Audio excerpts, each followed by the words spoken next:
Hi.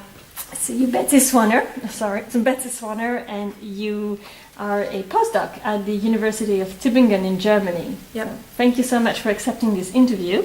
Sure. Can you quickly describe your career path so far? Sure. So I'm from the US, and so after high school, I went to college. I got a bachelor's degree in biochemistry, and I was a pre-med major. And then I realized at some point that I didn't want to become a medical doctor, and that my interest in science was there, but that I wanted to do something else. And so I took some time off for about 3 years, and I was a river guide and outward bound instructor in Utah and Colorado. I was also a ski bum for a few seasons. Wow, you did lots of things. Yeah, and then I did my PhD in Colorado in geosciences, and then now I'm a postdoc in Germany for the past 2.5 years. All right, okay. So how did you find your current position? Like going from the US to Germany, how did that all happen? Yeah, so I was very interested in having an experience abroad because I didn't have that in college, actually because of the terrorist attacks in 2001. So I was interested in working with my boss, Andreas Kapler, and so I actually met him for the first time at a Goldschmidt. My PhD advisor sort of said, I have a student who's interested in working with you, and then I introduced myself, and we started a conversation. And then I ended up writing a few proposals to fund my work that I wanted to do with him, and those were funded, and then I came over. Okay.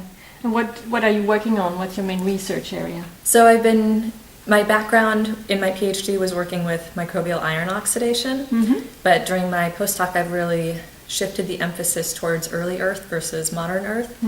So I'm very interested in periods in Earth's history when the oceans were ferruginous or iron-rich, and in microbial iron oxidation, but also the process of the rise of oxygen in the atmosphere and how oxygenic photosynthesis also leads to iron oxidation.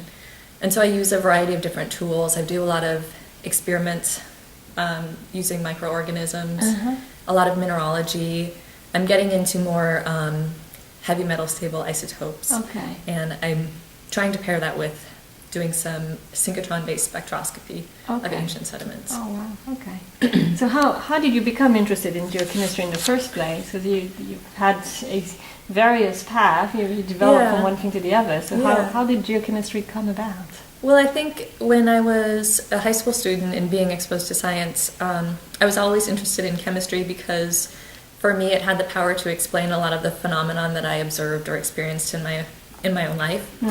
And but my only exposure was through biochemistry, and so that's what I pursued when I went to college. And I just didn't have exposure to earth sciences until partway through college. And then I took some time off, as I mentioned, after college because I wasn't quite sure what my next step was. And during that time I was a river guide, and in the desert Southwest there's this desert varnish that forms on sandstone cliffs, and it's formed from iron and manganese oxides. And so there's seems to be some activity of iron and manganese oxidizing microorganisms.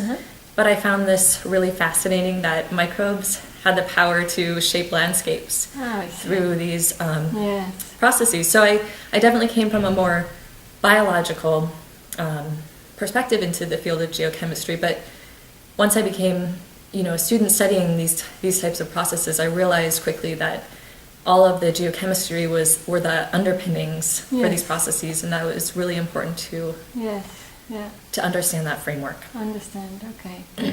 So what about the future now? Where do you see yourself 5 years from now? So my next step I think will be moving back to the US and starting as an assistant professor and building my own research group, and I'm hoping to build on the foundations I've made as a postdoc in some of the research projects, but I want to move in some new directions. Like, for instance, I haven't done a lot of field work, but I'd like to incorporate some field-based studies of modern systems and also old rocks and using some of the techniques. There's a couple of tools that I have been using that aren't often used for early Earth studies, and so trying to use those to unravel this relationship between microorganisms and the geochemical evolution of Earth's surface. I see. So, looking back at the beginning of your career, would you have any advice for those starting in this career now? Yeah, I think I have a lot of advice, but I chose just two things. Yes. The first one, I think, is to learn broadly and to not be afraid to explore interest broadly. I think that this pays off in different ways. So many questions right now are interdisciplinary, and you need to have a broader perspective to pose big questions that integrate from different fields. Yes.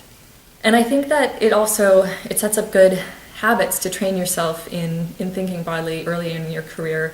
And I've found, as I've had to go through interviews for jobs and things like that, that I need to be able to communicate with many different people.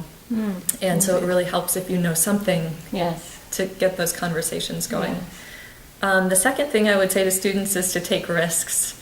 I've encountered a lot of students over the years, and myself included, who are constantly comparing themselves to others by maybe some metrics like publications or whatever, but and there are a lot of metrics. I think that if you don't try and apply for certain things or put yourself in some situations that stretch you, you won't get the rewards, and often you might not give yourself the most objective review, and so I think that's really important. But also, when you do take risks, and there are going to be failures, to be able to learn from the criticism that you do get to move forward in taking the next steps. Okay, that's great. Indeed. Words of wisdom. Well, thank you so much, Betsy. Yeah, sure. Thanks a lot. My pleasure.